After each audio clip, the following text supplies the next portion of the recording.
Bienvenue à toutes et à tous, je suis Marius, j'espère que vous allez bien. Après le succès de la première saison de la série live action One Piece, nous attendons tous la deuxième avec très grande impatience. Mais bien entendu, ça ne sera pas pour tout de suite. En attendant, nous pouvons toujours spéculer sur le casting à venir, n'est-ce pas? Et c'est ça le sujet de cette vidéo. Une vidéo full casting pour la saison 2 de One Piece. Alors oui, il y aura un peu de fantasy, des Dreamcast, mais la plupart du temps, je reste sérieuse parce qu'il faut pas oublier qu'avant tout, la série One Piece, enfin du moins la première saison, nous a montré des acteurs très peu connus mondialement, quand même des acteurs qu'on connaît surtout via la plateforme Netflix de base. Et oui, il faut pas choisir d'acteurs trop connus, mais c'est vrai que par moment j'ai des Dreamcast.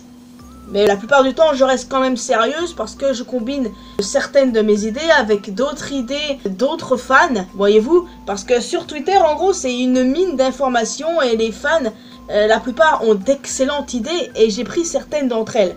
Donc, oui, certaines idées ne sont pas de moi. Et d'ailleurs, en parlant de ça, si vous avez vos propres idées de casting, n'hésitez pas à m'en faire part dans les commentaires et puis je verrai ça éventuellement et je vous dirai sur les réseaux sociaux ou peut-être, on verra bien. On va pas perdre un instant et puis tout de suite rentrer dans le vif du sujet. La saison 2 commencera avec l'arc Lockton et se conclura très clairement avec l'arc Alabasta. Cela inclut donc une multitude de pas si nouveaux personnages, des personnages que nous connaissons bien, tels que Chopper et Robin du côté Mugiwara, ou encore des personnages importants comme Vivi, Ace, Crocodile ou encore Smoker. Nous allons voir donc ceci ensemble. C'est parti. Nous commençons donc par Chopper. Le cas de Chopper est assez compliqué, il faut dire. Soit on mise sur de la CGI, en mode Rocket Raccoon ou encore Détective Pikachu, ce qui me va totalement, ou bien on mise sur un vrai acteur à la Sweet Toss. Personnellement, de mon point de vue, j'opte plus pour le vrai acteur. Chopper possède le fruit de l'humain après tout. Ça pourrait totalement le faire. Toujours de mon point de vue. Mais ça, je reconnais que ça ne plaira pas à tout le monde pour le coup. Et je comprends totalement vos craintes, hein, les amis, y a pas de problème. Mais bon, en soi, l'idée n'est pas mauvaise, hein. Ne vendons pas la peau de l'ours avant de l'avoir tué, comme on dit. Et puis apparemment, Netflix envisagerait sérieusement de prendre un vrai acteur pour Chopper, comme ils l'ont fait avec les hommes poissons. Bien sûr, ils peuvent toujours changer d'avis en cours de route, mais moi je me fais pas trop de mourons à ce sujet. N'oublions pas que Oda est là pour superviser, il prendra la meilleure décision possible. Il n'y a aucun doute là-dessus les amis, moi je m'inquiète pas. Pour vous, quel serait le meilleur choix? De la CGI ou bien un vrai acteur en chair et en os?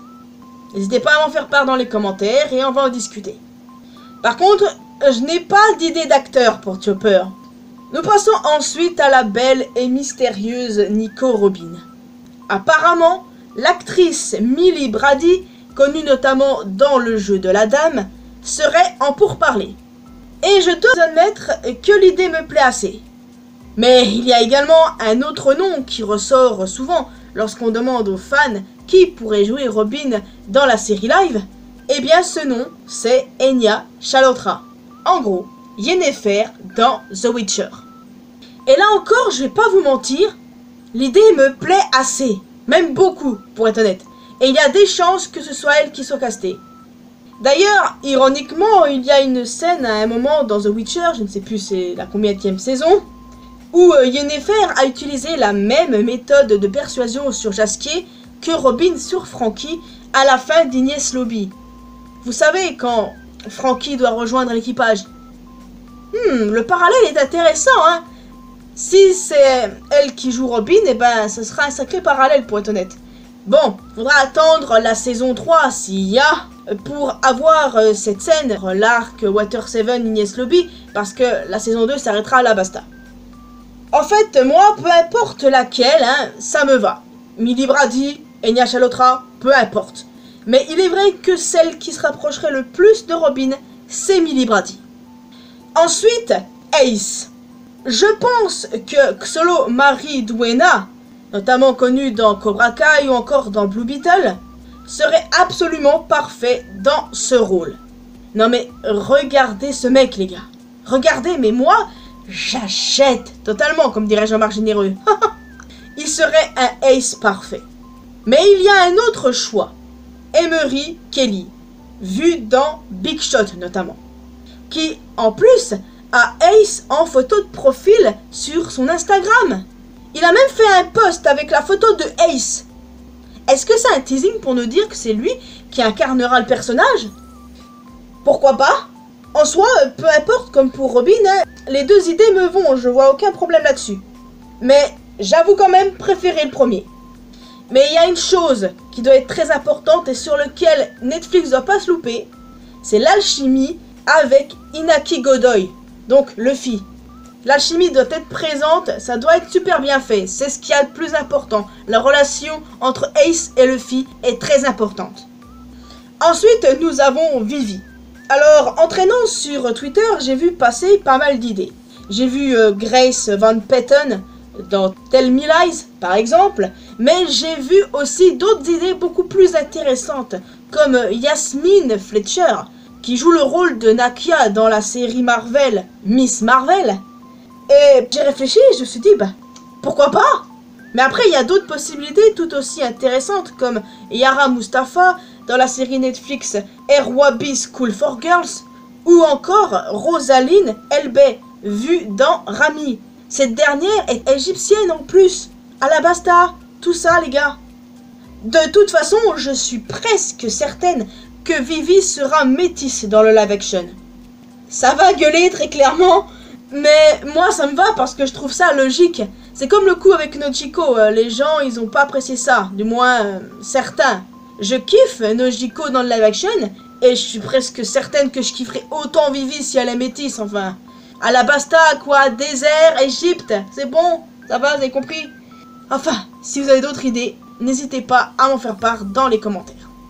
Le docteur Correa, je pense que nous sommes tous d'accord pour dire que Jamie Lee Curtis serait parfaite dans ce rôle. C'est elle et personne d'autre. L'actrice a déjà exprimé son désir d'incarner la doctoresse, sans compter qu'elle aime One Piece. Le seul hic, c'est qu'elle est quand même très connue, notamment grâce à la franchise Halloween. Et jusqu'ici, nous avons des acteurs moins connus mondialement, comme je vous disais en début de vidéo. Mais après, elle pourrait être l'exception, parce que je ne vois personne d'autre qu'elle pour le docteur Correa. Enfin, bon, si vous avez d'autres idées, n'hésitez pas à m'en faire part, mais je ne veux rien savoir, c'est Jamie Lee Curtis ou rien. Ensuite, Docteur Iluluk. J'ai pas beaucoup réfléchi concernant Iluluk pour le coup, mais j'ai trouvé l'idée intéressante en surfant un peu sur Twitter. Peter Capaldi dans Doctor Who. L'idée n'est pas si mal, hein. Elle n'est pas de moi, mais elle n'est pas si mal. Donc, rien que pour le fun, j'adhère. Ensuite, toujours dans l'arc Drum, nous avons Wapol. Alors pour Wapol, j'ai pensé naturellement à Jack Black, qu'on ne présente plus, qui est un acteur incroyable. Mais le problème, c'est qu'il est beaucoup trop connu, donc laissons-le de côté, malheureusement. Pourtant, c'est vrai qu'il serait parfait pour ce rôle. Mais j'ai un autre choix, Paul Waterhauser. En gros, il est connu dans Moi, Tenya, ou encore dans Cruella, en tant que Horace. Bah, why not? Ensuite, bah là, on s'attaque à du gros, Smoker.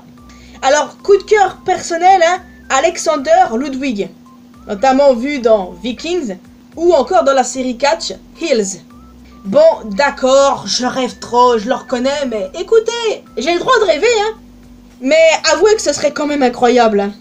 Ou alors, autre choix, Martin Kluge, je ne sais pas si ça prononce comme ça, un acteur qui a été spéculé pour jouer dans la saison 1 de One Piece, mais qui n'est pas apparu au final. Et du coup, bah, il pourrait peut-être le reprendre pour jouer Smoker. Pourquoi pas, l'acteur a l'air intéressant. Mais bon, j'avoue que c'est quand même complexe hein, pour Smoker, là. Très très complexe. Maintenant, nous allons passer à Tashigi, et là, j'ai pensé directement à quelqu'un. Shiori Kutsuna, qui joue le rôle de Yukio dans Deadpool. Je sais pas les amis, hein, j'ai un bon feeling la concernant. Après c'est subjectif, hein, donc si vous avez une autre idée, n'hésitez pas à me le dire. Mais très clairement, c'est mon petit coup de cœur là pour le coup. Ensuite, nous avons Ina. J'ai pensé à Daniel Panabaker, notamment vu dans Flash. J'ai vu l'idée sur Twitter et j'aime assez bien l'idée, donc pourquoi pas. Là encore, je ne suis pas allé très loin. Ensuite, on va aussi passer à quelqu'un d'autre auquel il ne faut absolument pas se louper, c'est Crocodile. Oui, Sir Crocodile en personne. Pour aller en raccord avec Robin, pourquoi pas Henry Cavill, Superman, The Witcher. Bon, oui voilà, bon, zéro chance que ça arrive les amis, évidemment. Après, il y a d'autres choix comme Matthew McConaughey, vu dans Le Loup de Wall Street, Interstellar. J'ai aussi une envie personnelle, Tony Todd, le célèbre acteur vu dans Candyman. Mais là encore, zéro chance que ça arrive. Et j'ai aussi pensé à Patterson Joseph, vu dans Peep Show. Oui, il est noir, et alors? Je ne sais pas pourquoi, mais il y a une partie de moi qui pense que Crocodile sera noir. Voire métis, au choix. Mais je pense qu'il ne sera pas blanc. Et je pense que ça va encore gueuler parce que le peu que j'ai vu en fait sur Twitter, notamment la fanbase francophone, quand on évoquait la possibilité que Crocodile pourrait être noir dans le action, ça s'est déchaîné. Moi de toute façon je m'en tape qu'il soit blanc, métis ou noir. Faut juste pas foirer son casting, il faut pas foirer le personnage. Peu importe ta couleur, peu importe, je m'en tape. J'ai totalement confiance de toute façon, parce que encore une fois, Oda est là pour superviser. Ensuite, continuons dans le baroque work. Bonkley, Bonchan. Certains me diront Jim Carrey, qu'on ne présente plus. Mais franchement, j'en doute très fort, parce qu'il est connu le mec. Vraiment connu, c'est l'un des meilleurs acteurs qui existent sur cette terre. Mais j'en doute vraiment, hein. Alors c'est pour ça que j'ai pensé à des acteurs moins connus. Et de ce que j'ai vu sur Twitter, eh ben, l'idée m'a plu directe. Mason Alexander Park, qu'on connaît grâce à Sandman ou encore dans Cowboy Bebop. Moi, je trouve qu'il est parfait pour Bonchan. Bonkley est l'un des meilleurs personnages de One Piece, il a une écriture absolument incroyable. À mon sens, c'est l'un des GOAT de One Piece. Alors, il faut pas le foirer non plus. Mais je pense que l'acteur serait pas mal. Là encore, si vous avez d'autres idées. Ensuite, nous avons Das Bones. Alors, j'ai eu une élimination grâce à Twitter, parce que je n'avais techniquement pas d'idée pour lui. Et j'ai vu le nom de Michael J. White dans Spawn, Blood and Bone ou encore dans les Never Back Down. Bah, pour le coup, pourquoi pas? Merci d'avoir évoqué l'idée, j'adhère. Et puis le mec là, il fait des arts martiaux, donc c'est encore mieux là. Bon, j'avoue que ça m'étonnerait, mais clairement l'idée est cool. Et puis l'acteur sera noir étant donné que Das Bones l'est. Alors, ensuite, Dory et Broggy, que j'avais oublié d'évoquer tout à l'heure quand j'ai parlé de Viking, et ben vous allez savoir pourquoi. Travis Fimmel et Clive Standen, de la série Viking justement. Viking, Dory Broggy, Elbaf, vous comprenez où je veux en venir dans l'histoire? Bon là encore ça m'étonnerait, mais avouez que ce serait cool parce que ces deux acteurs ont une alchimie de dingue et pourquoi pas en tant que Dory et Broggy? Ce serait excellent, avouez. Ensuite on peut penser à d'autres personnages qu'on connaît bien dans l'arc Alabasta comme le roi Cobra. Alors très clairement il nous faut un acteur d'origine égyptienne, tout comme Vivi. Et j'ai pensé à Nasser Faris, vu notamment dans New York Unité Spéciale. Ensuite, nous avons Koza. Là aussi, il nous faut un métis d'office. Et j'imagine bien un acteur que j'ai beaucoup apprécié étrangement dans un live-action Disney. Nema Massoud, qui joue le rôle d'Aladin dans le live-action du même nom sorti en 2019, si je me souviens bien. Personnellement, j'aime beaucoup l'idée. Mais là encore, si vous avez d'autres suggestions, je suis ouverte. Il n'y a pas de problème. Donc voilà, c'est à peu près tout. Je sais que j'en ai oublié notamment des membres du Baroque Work tels que Galdino, Mr. Four, Miss Merry Christmas ou encore Mr. Nine, le partenaire de Vivi. Oui, j'en ai oublié, mais croyez-moi que si j'avais pris la peine de prendre tout le monde, eh ben, on serait pas sorti de l'auberge, voyez-vous. Et c'est surtout parce que j'ai pas d'idées concrètes les concernant. Alors peut-être, je dis bien peut-être que je ferai un tweet sur Twitter à ce propos, je ne sais pas quand, mais peut-être que j'en ferai à ce sujet-là. On verra bien. Mais pour l'instant, j'ai pas d'idée. Mais avant de se laisser ici, un petit bonus, les amis. Barbe Noire. Il fallait que je parle quand même d'une idée casting pour Teach, enfin. Il y a pas mal de gens qui ont différentes idées ici et là, mais il y en a une qui a retenu mon attention. Un acteur qui serait parfait en tant que Teach quand j'y pense. Craig Robinson. On le connaît notamment dans The Office ou dans Brooklyn Nine-Nine. Déjà, pour moi, Teach, il sera très clairement noir. Déjà, pour commencer. Et du coup, cet acteur, je l'imagine tellement en tant que Teach. Je ne sais pas pourquoi. J'ai un feeling. Là encore, j'ai un feeling. J'imagine que vous avez pas mal d'idées pour Teach, de toute manière. Teach est un personnage très important dans One Piece. Et j'imagine que vous manquez pas d'idées à son sujet. Donc, n'hésitez pas surtout à me faire part des idées le concernant. J'ai hâte de voir ça, d'ailleurs. Teach, ça m'intéresse de connaître votre avis à ce sujet.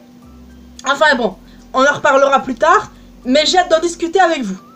Est-ce que vous avez des idées de casting, les amis, concernant les personnages que je vous ai évoqués tout le long de la vidéo, ou encore ceux que je n'ai pas pu évoquer parce que je n'ai pas d'idées, pour être honnête? Donc, j'ai hâte de discuter de tout ça avec vous, et puis il est temps pour moi de vous laisser ici. J'espère vraiment que vous avez apprécié parce que j'y ai mis tout mon cœur et toute mon âme dans cette vidéo. Même si c'est vrai que j'ai peut-être skippé des personnages, je suis désolé de les avoir skippés, mais en gros, j'ai parlé des personnages les plus importants, c'est l'essentiel, n'est-ce pas? Donc, en plus d'un commentaire, n'hésitez pas à laisser un pouce bleu, bien entendu, ça fait toujours plaisir. Vous pouvez me retrouver sur mes réseaux sociaux, les liens sont dans la description comme d'habitude. Et le plus important, abonnez-vous à cette chaîne, ainsi qu'à ma chaîne secondaire, pour qu'on puisse se retrouver dans une prochaine vidéo. Et n'oubliez pas d'activer les cloches notifications, bien entendu. Bye bye!